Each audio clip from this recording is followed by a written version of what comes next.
ही दुर्दैवी घटना झालेली आहे त्याच्यामध्ये 14 जणांचा झालेला आहे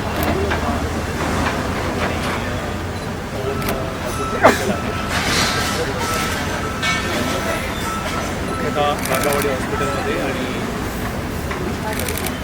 KEMमध्ये ठिकाणी झालेली आहे. ज्या लोकांना न्यूरोसर्जरीची आवश्यकता आहे त्या लोकांना KEMमध्ये हलवण्यात आलेलं आहे.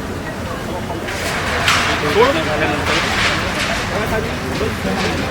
मोबाईल जे आदेश महापालिकेला देण्यात आलेले आहेत त्याप्रमाणे महापालिकेने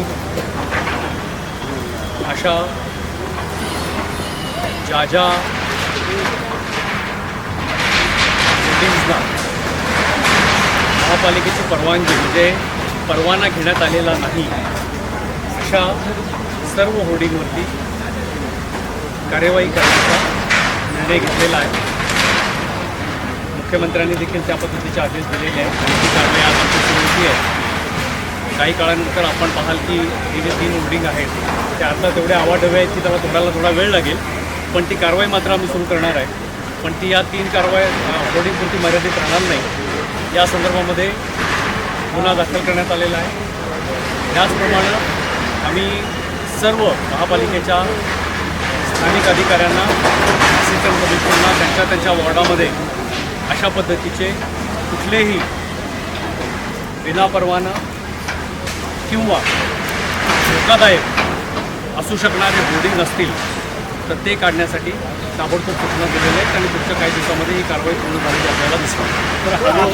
बॅनर होता याला कुठली परमिशन नव्हती आणि हा बॅनर या सुद्धा झालेली होती. शेवटी काय आता दुर्घटना झालेली आहे, आता कारवाई होती.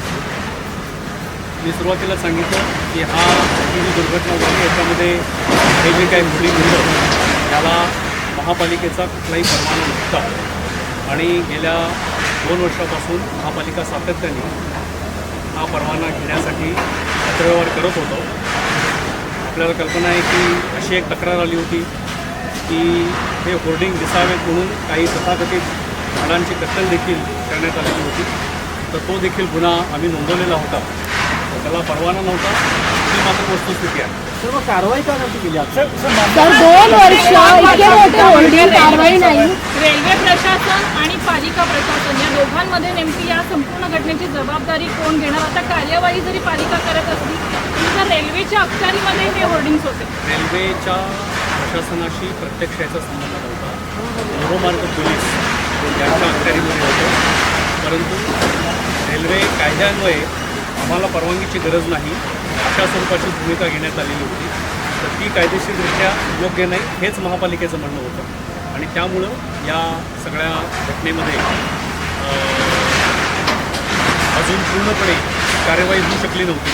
कारण परवाना घ्यावा म्हणजे जसं की जमीन कुणाचीही असेल तरी देखील परवानाधारक यानं त्या ठिकाणी कुठलाही व्यवसाय किंवा कुठलाही बिझनेस करत असताना महापालिकेची परवानगी घेणं अनिवार्य असतं.